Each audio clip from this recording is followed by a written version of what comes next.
Are you sure you're doing deltoid IM injections correctly? You might be surprised, but a lot of us are missing one crucial step.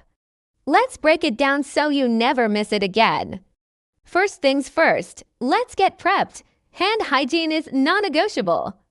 Always wash your hands thoroughly and put on a fresh pair of gloves. Next, run through your 6 rites of medication administration. Double-check everything: right patient, right medication, right dose, right route, right time, and right documentation. This is your safety net. Now, for the main event, locating the site. Find the acromion process, which is that bony tip of the shoulder, placed 2 to 3 fingers below it. The injection site is right there, in the center of that inverted triangle.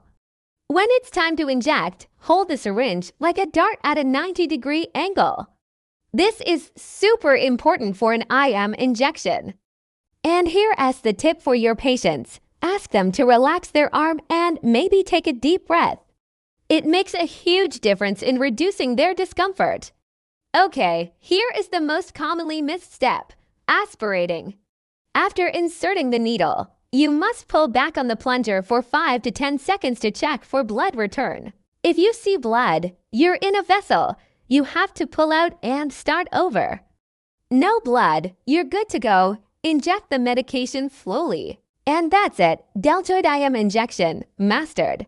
If you found this helpful, give this video a like, drop a comment with any questions, and subscribe for more nursing tips. See you in the next one.